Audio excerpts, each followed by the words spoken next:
"You can sit at the end of the table, Mom," my son said, pulling me aside before the dinner even started. "Audrey's family is flying in from Portland. We just need to be careful about seating." I remember standing in the hallway of his house, the house I helped him buy, holding a green bean casserole I'd made from scratch because I knew it was his favorite, and thinking, did I just hear that correctly? I smiled. I said okay. I walked to the end of the table and I sat down. That was 3 years ago. And I'm only now beginning to understand what I was really doing in that moment. Not being gracious, not being the bigger person. I was shrinking. Again, the way I had been shrinking for years without ever noticing I was getting smaller. My name is Beverly. I'm 64 years old. I worked as a school librarian in Dayton, Ohio for 31 years, and I raised my son Thomas almost entirely on my own after his father left when Thomas was 9. I didn't have family money. I didn't have a support system.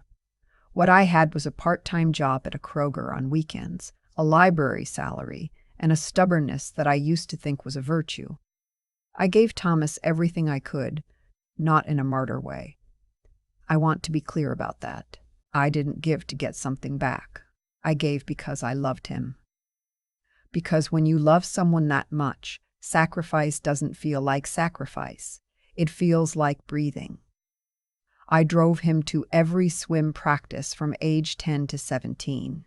I took out a personal loan to cover his SAT prep course because his school didn't offer one. When he got into Ohio State, I cried for 20 minutes in the parking lot of the Dollar General before I drove home to start figuring out how to cover the gap between his financial aid and the actual tuition bill. I worked 3 summers during his college years with no vacation. None. I told myself I'd take a trip somewhere when things settled down. I'm still waiting for things to settle down.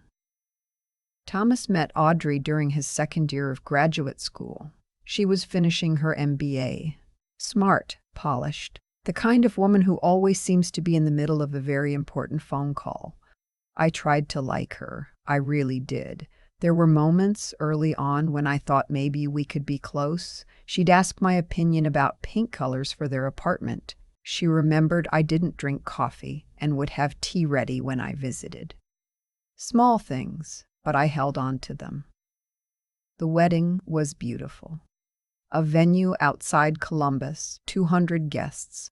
A florist Audrey had hired 6 months in advance. I was not consulted on any of it, which I understood. It was their wedding. But I was asked to contribute $3,000 toward the catering because, as Thomas put it, we're a little stretched, Mom, and your family.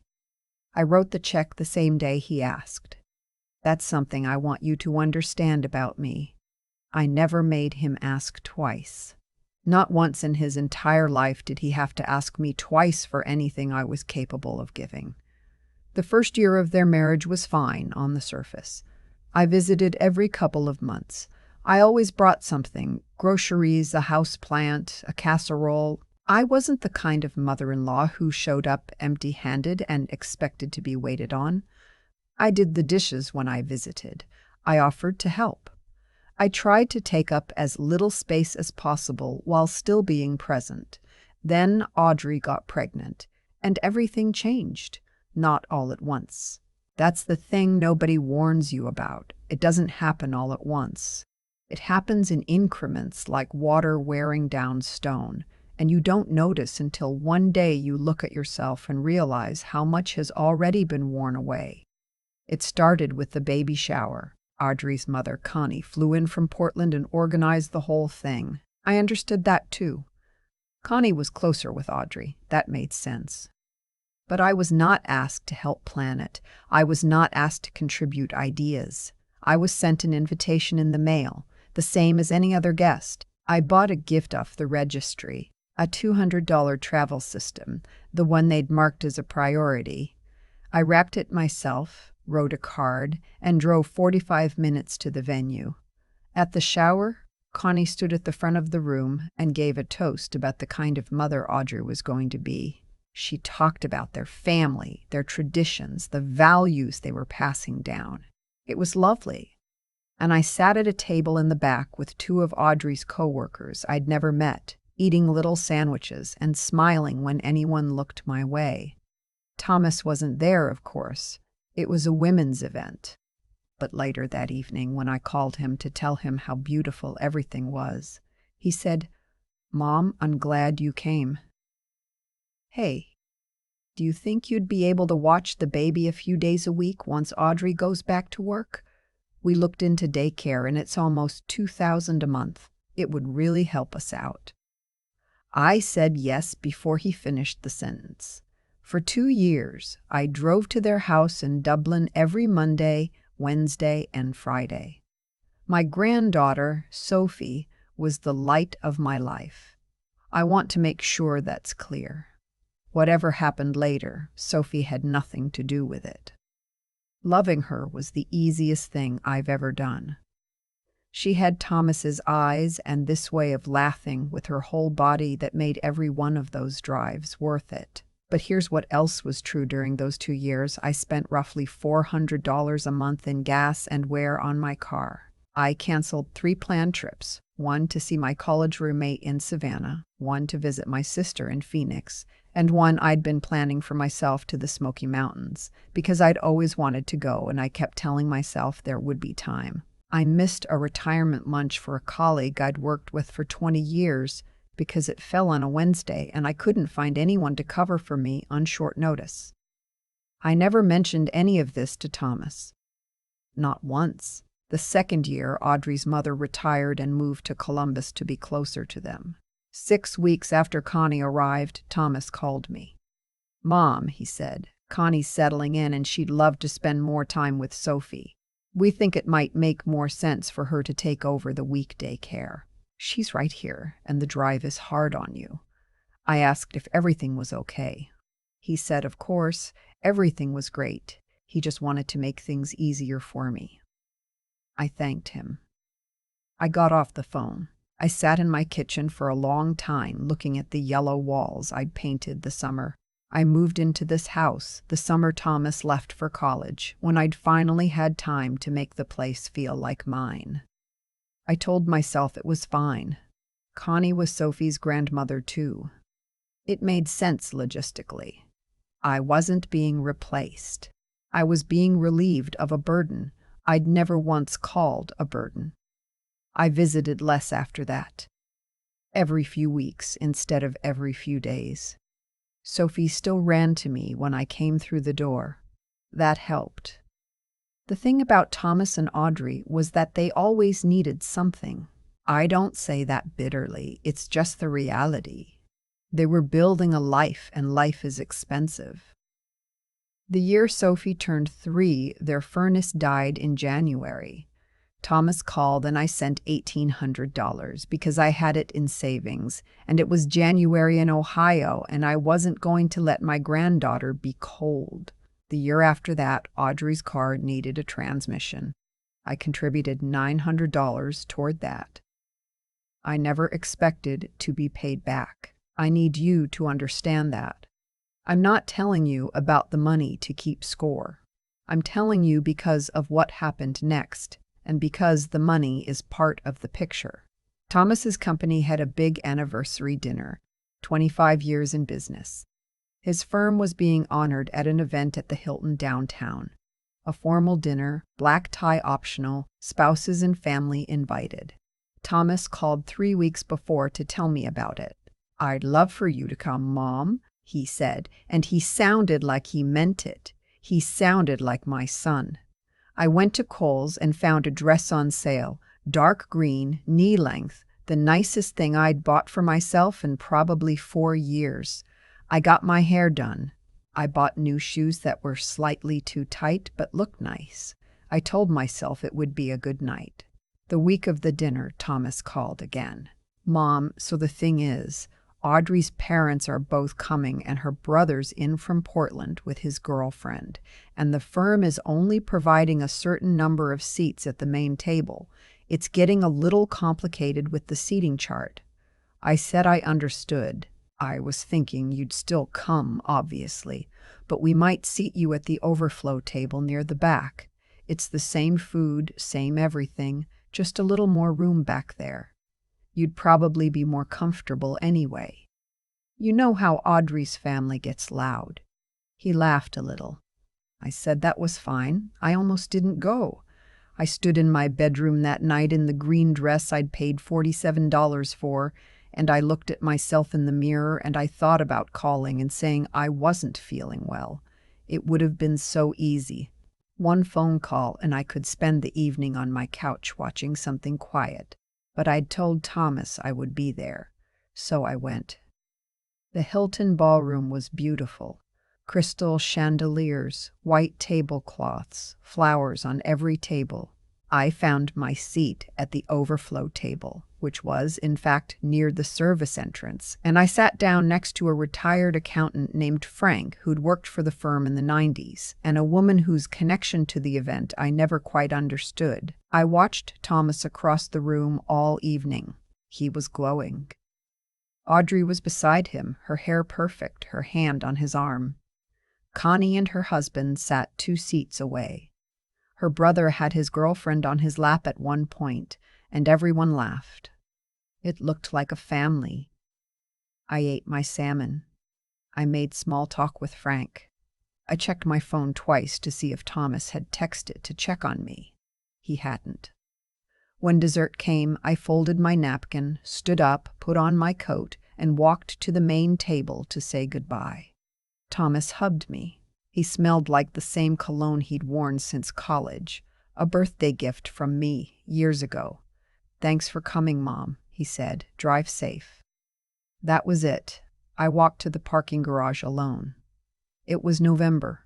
It was cold. I sat in my car for 10 minutes before I started the engine because my hands were shaking and I wasn't entirely sure it was from the temperature. I drove home on I-270 in the dark, and I asked myself a question I'd been avoiding for years. When did I become a guest in my son's life? I didn't call Thomas the next day. That was unusual for me. I was the one who always called first. I told myself I was busy. I cleaned my bathroom. I reorganized a bookshelf. I watched 2 episodes of a nature documentary about birds migrating, and I thought about how they always know exactly where they're going, and they get there without anyone telling them they're sitting at the wrong table.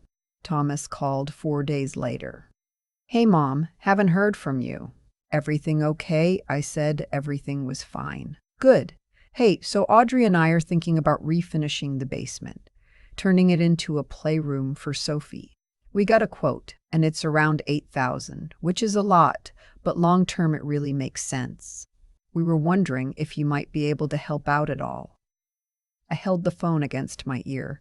I thought about the green dress. I thought about the service entrance. I thought about 31 years of doing the dishes in someone else's kitchen and sending checks and driving through winter weather and canceling the trip to the Smoky Mountains again and again and again. I said, "Thomas, I need to think about it." There was a pause. In 20 years of asking me for things, he had never once heard me say I need to think about it. "Oh," he said, "sure. Of course, take your time. We said goodbye." I set the phone down on the kitchen table and I sat there for a while. The afternoon light was coming in through the window above the sink. I'd always loved that window. I'd almost given up this house twice during the years when money was thin, and both times I'd found another way because I couldn't bear to lose that particular light coming through that particular window in the afternoon. I was still here. I was still in this house. And I had spent so many years making sure everyone else was comfortable that I'd forgotten to ask whether I was. I did not send money for the basement. I waited 2 weeks and called Thomas and told him I was sorry, that I just didn't have the available funds right now. This was not entirely true, but it was true enough. He was surprised. He said he understood. He said they'd figure it out. We got off the phone and I sat with the discomfort of having said no for the first time in longer than I could remember. It felt wrong in the way that new shoes feel wrong, like something that might eventually fit but needed breaking in. I started doing things for myself after that. Small things at first. I rescheduled the Smoky Mountains trip, 4 days in October, a cabin outside Gatlinburg, a drive along the newfound Gap Road I'd been reading about for years. I went alone. It was the best 4 days I'd had in a decade. I called my sister in Phoenix. We talked for 2 hours. She said she'd been worried about me for years and hadn't known how to say it. I signed up for a ceramics class at the community center on Tuesday evenings. I was terrible at it. I made 6 lopsided bowls in a row and laughed every time. I stopped calling Thomas first. I noticed, when I did, that the calls came less frequently, not because he didn't love me. I never stopped believing he loved me, but because I had always been the one to maintain the connection. And when I stepped back, the distance showed itself. Then one evening in January, my phone rang and it was Thomas. Not a text, not a quick call to ask about money. He sounded different. "Mom," he said, "can I come over?" He sat at my kitchen table, the same table I'd sat at alone all those nights, and he looked older than I expected. He told me things had been hard, that he and Audrey had been arguing, that he felt like he'd been getting everything wrong, that he'd been thinking about some things lately, about me, about how I always showed up, and he didn't always. He stopped, pressed his lips together. I didn't rush to fill the silence. That was new for me, too. He said, "I think I took you for granted, Mom. I think I've been doing it for a long time and I didn't see it." I looked at my son, the boy I'd taken to swim practice in the dark on winter mornings, the boy I'd read to sleep every night until he was old enough to be embarrassed by it, the man sitting in my kitchen who was finally at 38 years old, sitting still enough to see what had been in front of him the whole time.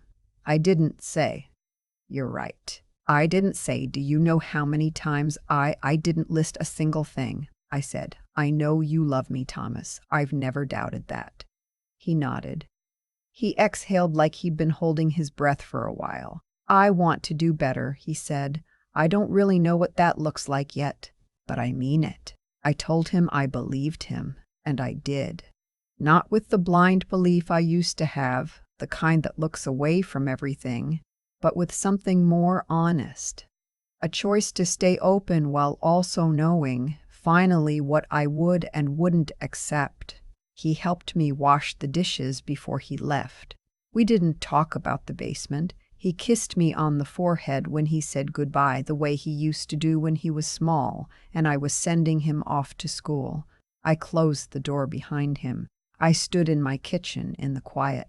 I thought about the woman who used to drive away from her son's house feeling invisible and telling herself that was just what love looked like.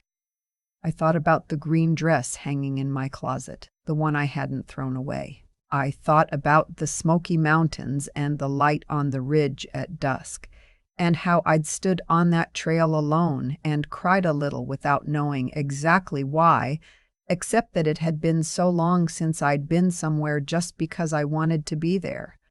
I was still here. I was 64 years old and still learning what it meant to take up space without apologizing for it. That was enough. That was more than enough. I put the kettle on and sat down at my table in the afternoon light, and for the first time in longer than I could name, I wasn't waiting for anything. I think about that green dress sometimes, the one I bought on sale at Kohl's for $47, the one I wore to a dinner where I sat near a service entrance and watched my son glow from across a ballroom. I didn't throw it away. It's still in my closet. Some nights I'm not sure why I kept it, and other nights I know exactly why.